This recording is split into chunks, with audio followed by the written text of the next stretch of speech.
কিছু গল্প শুরু হয় ভালোবাসা দিয়ে না, শুরু হয় একটু তাকানো, একটু চুপ থাকা, যেখানে কেউ সাহস করে বলে ফেলে একটা কথা।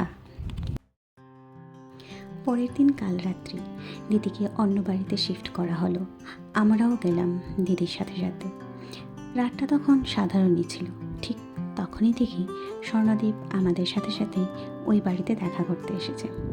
সবাই মিলে অনেকক্ষণ গল্প করলাম, হাসি ঠাট্টা এইসবই অনেকক্ষণ ধরে চলতে থাকলো।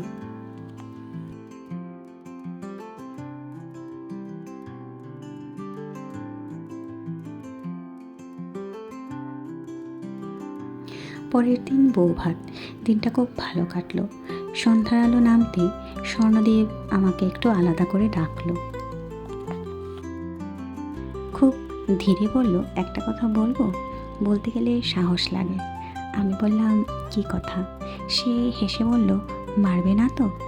আমি হেসে ফেললাম, মারবো কেন?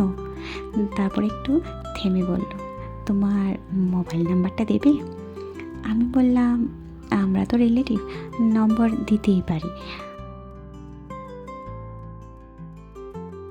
তারপরে যাই হোক, বিয়ে শেষ হলো, স্বর্ণদীপ তার পরিবারের সাথে চলে গেল।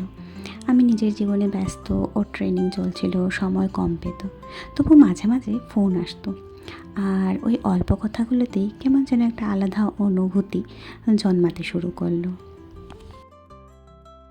তারপর কিছুদিন যাওয়ার পর দিদি হঠাৎ একদিন আমার বাড়িতে এসে বলল, তুই একটু আমার সাথে গৌহাটি যাবি, তোর জামাইবাবু যেতে পারবে না। তা আমিও ভাবলাম ঠিক আছে, কয়েকদিনের জন্য না একটু ঘুরেই আসা যাক। এই কথা আমি স্বর্ণদেবকে গল্পে গল্পে এমনিতেই ফোনে বলেছিলাম। ঠিক তখনই সে বলল, ওরও ফ্লাইট আছে গুয়াহাটিতে, এখন সে পাইলট। একদিন লে ওভার আছে ওই দিনে, তো আমাদের সাথেও দেখা করতে আসবে। আমরাও গেলাম, সেও এলো। ওখানে যাওয়ার পরের দিনই ঠিক হলো আমরা সবাই মিলে একটি পার্ক দেখতে যাব। তো তো যথারীতি আমরা পার্কে গেলাম। আমি একা দাঁড়িয়ে ছবি তুলছিলাম। ঠিক তখনই স্বর্ণদীপ কাছে এলো, কিছুক্ষণ চুপ করে থাকলো।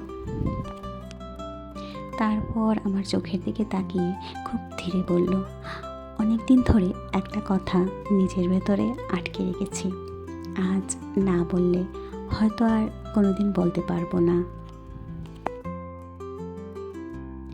আমি তোমাকে ভালোবাসি। এক মুহূর্তে সব কিছু থেমে গেল। আমি কিছু বলিনি, শুধু তাকিয়েছিলাম। নিজেকে সামলে নিয়ে বললাম, আমি এটা ভাবিনি, আমরা তো শুধু গুড ফ্রেন্ড।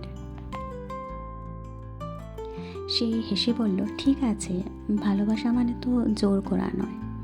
তোমার মনে যদি কখনো আমার মতো অনুভূতি আসে, ওটাই আমার উত্তর।